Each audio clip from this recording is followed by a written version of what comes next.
Are you hungry for the glory of God? As we discuss the final chapters of the book of Exodus today, we'll see the progression of what happens that led up to God's glory filling the tabernacle in the wilderness, and I know you're going to be encouraged. Believe it or not, we are at the end of the book of Exodus today. My buddy and I, Nathan Smith, boom, are together. Bro, we've been on a little bit of a journey, Genesis, and now incredible. Finishing up Exodus. It's so remarkable. And we're at a place now in the book of Exodus. We've talked all through God delivering the children of Israel, and now he desires to dwell with them. So he gives specific instructions for the tabernacle in the wilderness to be built. And in this section that we're talking about today, which encompasses Exodus 35 through Exodus 40, we have a number of different themes. We've got the Sabbath re-emphasized. We've got the theme of generosity. We've got the theme of Israel's obedience to do everything as the Lord's commanded. We've got the theme of the glory of God showing up in the temple. And bro, I'm blown away. I think the way the book of Exodus ends is really the way the story ends. Wow. The glory of God fills the temple. All the earth will be filled with the knowledge of the glory of the Lord, like the waters cover the sea. And so many things, I think, sometimes need to happen in order for that glory to come. We can't buy God's glory, but a number of things happen which predates his glory coming in these sections. And let's just dive in, bro. Why don't you just start us off? Hit us with one of the themes that you saw.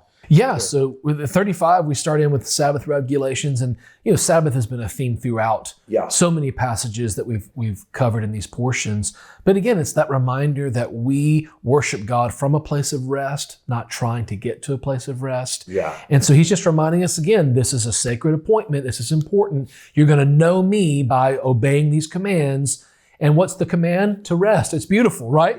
And then we go into the materials for the tabernacle. And something that's fascinating, sometimes you can read these things, Scott, and it can feel a bit laborious because you're going through these fine details. And depending on how much Bible study you've done, it can almost feel like, okay, is this really important for me to know that this was so long and it had so much? And the truth is, God really is in the details. People say all the time, the devil's in the details. I don't like that. God's in the details. And so it is important because God's revealing things about his character. And the book of Hebrews later tells us that all of this is a picture of the heavenly tabernacle. So there's really some important stuff going on. But the first thing that came out to me in 35, and we see it these first couple chapters of the portion, is how the word willing keeps showing up. If you look in verse 20 of 35, then the whole Israelite community withdrew from Moses' presence, and everyone who was willing and whose heart moved them came and brought an offering to the Lord. You go forward to verse 26, and all the women who were willing and had the skill. You go to verse 29, and all the Israelite men and women who were willing brought to the Lord free will offerings. There's more. When you're doing Bible study and you see words show up over and over and over and over and over, both the author and the Lord are trying to get our attention. And in this case, it's not just that God wanted them to obey him. He was looking for willing hearts. I love that. And I think those willing hearts led to what we're going to see in this portion, the completion of the work and then the glory of the Lord showing up. Yeah, the willingness is absolutely a key.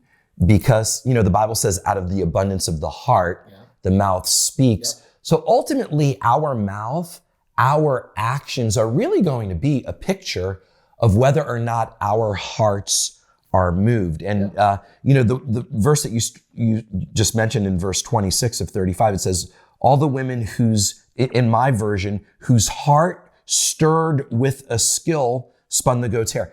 Their hearts stirred, your version says willingness, but it just goes hand in hand. Are we willing to say, Lord, stir my heart with the things that stir your heart? Because the willingness is actually our doing is a picture of really what's inside of us. People say they're willing to do things, but sometimes when it comes right down to it, they don't come through for you. Yeah, it's true. And it's very, very sad to me. But in this section of scripture, I love, let's just mark that as number one. I don't know that we have any list of anything here, but one thing that stands out, there is an absolute willingness on the heart of people to say, okay, this isn't just about me. It's about the greater community for the purpose of God's glory being seen. And fulfilling what he's asking of us. Yeah. We both have the privilege of being married and having children. We see the difference when our kids are willing to do the things we ask them to do and when they're doing them because they feel like they have to. Yeah. It's the proverbial tell your sister you're sorry. Sorry, So, okay, that's a great analogy. That didn't really feel very willing, and that's not what we're trying to produce. We're not trying to produce them saying the right thing. We're trying to produce a willing heart that works towards reconciliation. And we see this happen in such a potent way that by the time we get to verse 6 and 7 of chapter 36, Moses has to give an order and says, don't bring anything else. I mean, Scott, they're so willing to give. This is just mind-blowing. That they have, when have you been in a congregational meeting where we had to make the announcement, you know what, guys, honestly, you're overdoing it with the generosity. You've got to turn it down. Yeah. That's literally what they have to say. Please stop bringing stuff. We have so much. From willing hearts, it's powerful. It's super, super powerful. I'm reminded of what happened in the early chapters of the book of Acts 4, and then going into Acts 5. There was the congregation, and the Lord came down. I think anytime the presence of the Lord is key and central, everybody's going to be saying, okay, I'll do anything for this. The disciples, what does it say? They thought that what they had was not their own, and they gave to anyone who had need, and the Lord added to their number daily. When there's a willingness to give, when there's a willingness to be generous, it's not, I think the opposite of the glory of the Lord coming is the attitude of hoarding. This is mine. This is mine. As a matter of fact, it's so interesting. I pick up this Mont Blanc pen. Just a quick story for you. Back in the 1990s, I was in Pensacola, Florida, and my dad had given me a Mont Blanc pen. Very, very expensive pen. It was a fountain pen. Wow. And he gave it to me, and I valued it. Dude, it was in my top drawer. And in the office at Brownsville, and a very well-known person came into the office, and she said, does anybody have a pen I can borrow? And somebody gave her a pen, and she goes, what kind of pen is this? She was just joking. Sure. So I said, let her write with the Mont Blanc. So I said, her name was Suzette. I said, Suzette, you want to see a pen? So I opened the drawer. I took out my Mont Blanc. That happened to be a fountain pen. I opened up the ink thing. Okay. I sucked the ink into the pen. I said, right. She goes, now that's a pen. And the still small voice of the Lord inside of me said, give her the pen. And I was like, give her the pen. If I had to buy that new pen, we're talking $800. Yeah. Give her the pen. Yeah. So dude, I said, Suzette, the pen is yours. Oh, no, I could never do it. I said, Suzette, the pen is yours. I want you to have it. Wow. Now, to this day, she has the pen because I've recently been in touch with her about this day. That's amazing. This is 20 years ago. Yeah. But Nathan, I have been given more Mont Blanc pens since I gave that pen to her. Wow. It's just like God saying, you think you're giving something away that's valuable? Yeah. You give away and watch what I'll do. Now, I am not giving this one away. Number one, because my name was inscribed on it by the person who gave it to me, saying, you're not giving this one away, because he heard the story. Wow. But bro, whether it's an $800 pen, whether it's a shekel, whether it's a house, whatever, when God sees on our part a willingness, when our hearts stir us, number one, when we willingly follow through to the point where our leaders say, stop giving. That's my dream. My dream is to just write to everybody that's giving to me and say, listen, take 2 months off. I don't know what to do with all the money and how to distribute it. But God does like exceedingly abundantly beyond all we can ask or think. And he's just looking. It's like, what's up? What's a penny? Yeah, exactly. Anyway. And I think this is what we're seeing. The people, obviously, in their response, it's not just about, giving money or resource. They're using their skills. They're using the trades that they have. Yeah. They're basically saying, whatever I have, I want to put it to use in kingdom work. Yeah. And so in doing so, now we're marching towards the building of the tabernacle and the ark and the lampstands and the tables and all of these elements that are going to facilitate the encounter with God, hosting the presence of God. Yeah. And it's not just that these things are so special, and they are. It's that they're produced by willing hearts from God's people. I love it. It's powerful, man. I love it. So we've got theme number 1, a willing heart. Theme number 2, I'm just shooting from the hip here because we don't have any kind of list. This is just kind of happening. We've got generosity. Yeah. Theme number 3, let's look at chapter 39, if we can. And in my Bible, you might be able to see it. I don't know if you can see it if you're watching, but I've got some blue underline. And here's what I highlighted. Yeah. Listen to this, Nathan. The children of Israel did just as the Lord commanded, verse 1, verse 5, just as the Lord commanded, verse 7, just as the Lord commanded, verse 21, just as the Lord commanded, 26, just as the Lord commanded, verse 29, 31, 32, 42, 43, then into chapter 40, verse 16, verse 19, verse 21, 23, 25, 27, 29, 32, just as the Lord commanded, just as the Lord commanded, just as the Lord commanded. We see obedience because we see a willingness, their hearts were stirred. We see generosity, overflowing generosity, stop giving. And now we're seeing precise obedience to the very things that God tells us. And it's like, if I'm thinking of a recipe for God's glory, there's some good things right there. Yeah. A willing heart, right? Obedience, a willing heart, generosity, and now obedience. Just as the Lord commanded him. And let's just look at some of these things. Sure. Verse 5 of chapter 39. The skillfully woven band which is on it was like its workmanship of the same material, gold, purple, blue, and scarlet material, and finely twisted linen, just as the Lord commanded. Now, those instructions to put all those things together might not have made any sense. It's like, Lord, what are you doing? Yeah. But the willingness to obey precisely. Yeah. Verse 7, he placed them on the shoulder pieces of the ephod as memorial stones for the sons of Israel, just as the Lord commanded. All of these, just as the Lord commanded. Bro, I feel like this theme of radical obedience is going to produce something far beyond we could ever produce ourselves if we try to do things our own way. It's so true. And because we've already had a chance to read ahead, and you even mentioned at the onset, we're marching towards the manifest presence of God filling the temple. We're on our way to that. Now, do they fully understand that at this point? I'm not sure, but they're being obedient. They have willing hearts. They're being generous towards the cause.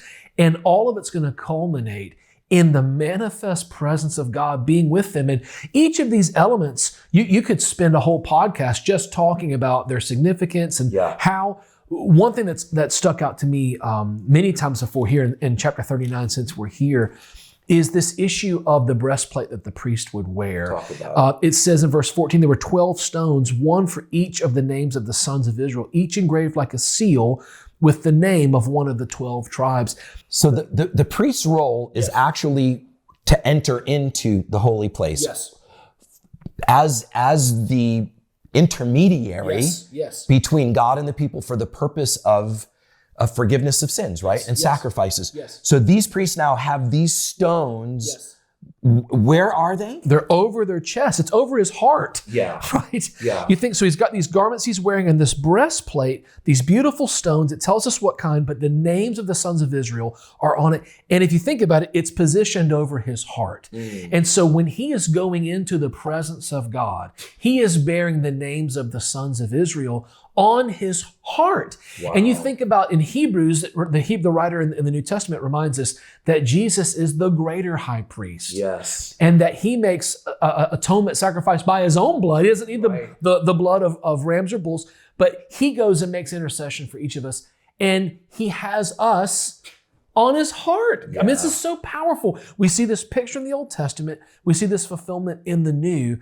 And I love to think about this, Scott, because it makes this, sometimes we can read the Tanakh or the Old Testament, the covenant, and feel like, okay, well, some of this feels legalistic, or it feels, I don't really know about all these, rules and regulations. Here's the bottom line. All of it has purpose. And in this instance, it's a reminder that in the midst of all of this ceremony, God is concerned with what's on our heart. And he wants what's on his heart to be on our heart. Wow. And the priest literally is bearing the names of the tribes of Israel on his heart as he comes into the presence of the Lord. And I think from a place of intercession, we have a responsibility, because Peter would say in the New Testament that we all have a priestly mission, right? To minister to the Lord, and we should bear on our heart. We should be praying for Israel, but then we should also pray for our neighbors, our brothers, our sisters, wherever they are. This is the heart of God, and it's reflected in the breastplate. I love it, bro. I'm seeing something that I'm almost hesitant to say, because I don't think I've ever said it before, but look at this. The temple's erected, chapter 40, verse 1 and 2. Then the Lord spoke to Moses saying, on the first day of the first month, you shall set up the tabernacle. I wrote a note to myself, first day, first month, verse 17 of same chapter. Now, in the first month of the second year, on the first day of the month, the temple was erected. First day, first month. This almost seems like, look, remember what happened in the garden. Fellowship with God was destroyed because, like ongoing fellowship with God, because of sin. God's looking for ways to have relationships with people. Yes. It's almost like there's a new creation starting with this tabernacle. First day, first month, corresponding really to the first day of creation. It's almost like Israel's experiencing this new creation whereby God will be dwelling among them again. Now, obviously, the blood of bull and goats, that's not going to cut it for long. We're building up to that picture, but you can see like these patterns in scripture where God is saying, look, I want to dwell with you. Yeah, it's all about restored fellowship. I mean, this is the story of the Bible in total. God desires to be in relationship with his people. It's just what he desires. And so he makes a way, and if we'll follow his way, we'll get that fellowship. And if we don't, we miss out on it. And he doesn't want anyone to miss out on it. I mean, this is the heart of our Father. That's why it blesses him so much when our heart is willing. When we operate in generosity, when we're obedient to his word. And if you look here at the end of 40 or close to it, we get to verse 33. Then Moses set up the courtyard around the tabernacle and altar, put up the curtain at the entrance of the courtyard. And so Moses finished the work. Here we are, all these assignments, all the stuff that has to be done, and he sees it to completion. He does his part. He doesn't have to have it all figured out. He doesn't have to know everything. He just has to finish his part. And what happens? The very next verse. Then the cloud covered the tent of meeting, and the glory of the Lord filled the tabernacle. And I think for us, for those viewing and listening, Scott, sometimes we don't know where we are in our work. We're just trying to be faithful, just trying to be as consistent as we possibly can. But we have no idea that if we'll just do the thing God puts in front of us, be faithful to it, do it with a willing heart, which is sometimes a challenge, right? Be generous. We may be setting ourselves up to encounter the manifest presence of God. And that's what Moses got to experience. It's amazing. The first word of verse 34 says, then. I actually have that circled. Moses finished the work, then the glory of the Lord. You know, I'm not great with gifts. Like if I buy you a gift and I buy it for your birthday, but it's a week before your birthday, I'm like, dude, you got to open this. You got to open this, man. I got this. Beth just had her birthday. I got this gift. I said, honey, I've got this. I am waiting for my birthday. There's something inside of me, and I know the Lord's the same way, but it's really cool that he waited. He waited to manifest his glory until all of these things were done because he's looking and he's saying, okay, generous, yes, willing, yes, obedient. Man. Then as humans, I think sometimes we want it now. Yeah. We want it to be somehow, we don't want to pay the price. Sure. We want quick, we want microwave. Yes, that's what we want. Yes. But God is just saying, listen, I will come. Now, it's so interesting to me, bro. Right here, the glory of the Lord filled the tabernacle. 1 Kings, when the temple's built, the glory of the Lord. So much so that the priest could not stand up and minister. The glory of the Lord is paramount. All the earth will be filled with the knowledge of the glory of the Lord, and his glory changes everything. We've got a minute, man. Just close us out. Hey, let's look at the very last verse of the book of Exodus as we have it here in front of us, verse 38. So the cloud of the Lord was over the tabernacle by day. The fire was in the cloud by night, in the sight of all the Israelites during all their travels. I mean, you just think, wow. God said, hey, trust me, do these things that I'm asking you, do it with a willing heart, be generous. And what you'll get in return is you will get to see that I am with you night and day, everywhere you go. I love it. And man, that's an encouragement to all of us. Let's just walk in step with him. Let's do our best to just honor him. And as we do, we can be assured that he'll never leave us or forsake us in all that we do.